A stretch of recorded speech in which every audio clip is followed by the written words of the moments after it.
धर्मक्षेत्रे कुरुक्षेत्रे समवेता युयुत्सवः मामकाः पाण्डवाश्चैव किमकुर्वत Sanjaya.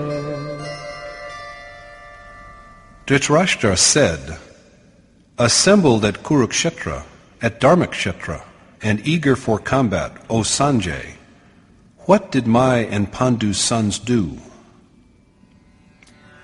Dhritrashtra is the very image of ignorance, and Sanjay is the embodiment of self-restraint. Ignorance lurks at the core of the objective, the outward-looking mind. With his mind enveloped in darkness, Dhritrashtra is blind since birth, but he sees and hears through Sanjay, the epitome of self-control.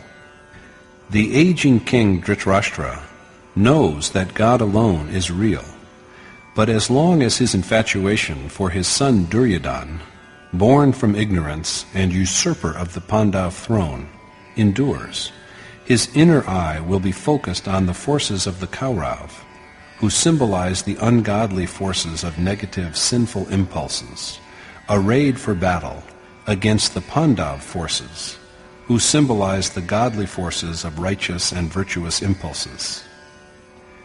Dharma is a field for combat.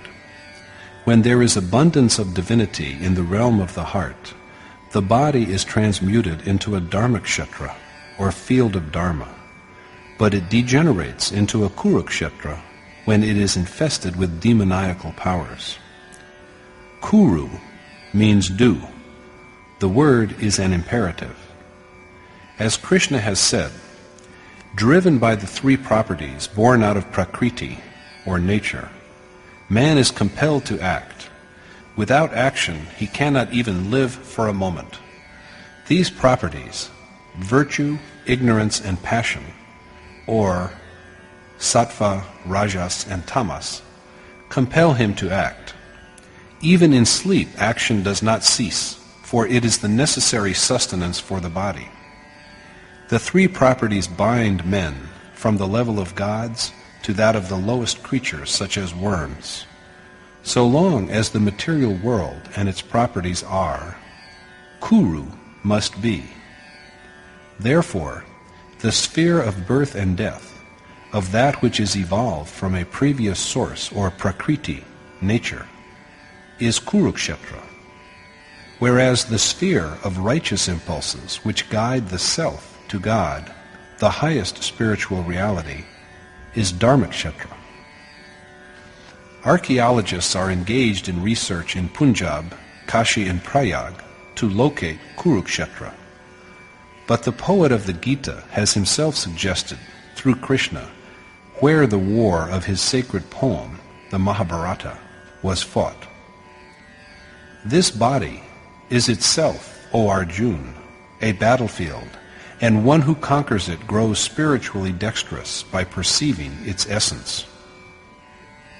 Krishna then elaborates the structure of this, quote, battlefield, or sphere of action, as constituted of 10 perceptors, the objective and the subjective mind, ego, 5 elements, and the 3 properties. The body itself is a field, a ring, or an arena. The forces that clash on this field are twofold, the godly and the ungodly, the divine and the devilish, the offspring of Pandu and those of Dhritrashtr, the forces that are congenial to the essentially divine character of the self, and those which offend and demean it. The clue to the mystery of the conflict between the opposed impulses begins to be seen when one turns for enlightenment to an exalted or realized sage who has enriched himself with worship and meditation.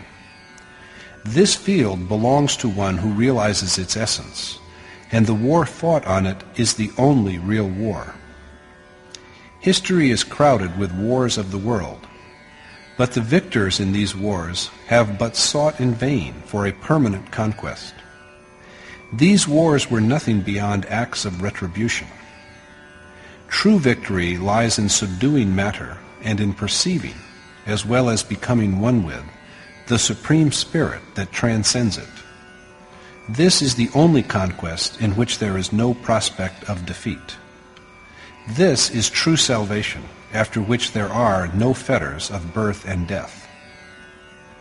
The mind lying in the abyss of ignorance perceives through one who has mastered the mind and the senses, and thus knows what has transpired on the battlefield, where fighters include even those who have known its reality. Vision is ever in proportion to mastery of the mind and the senses.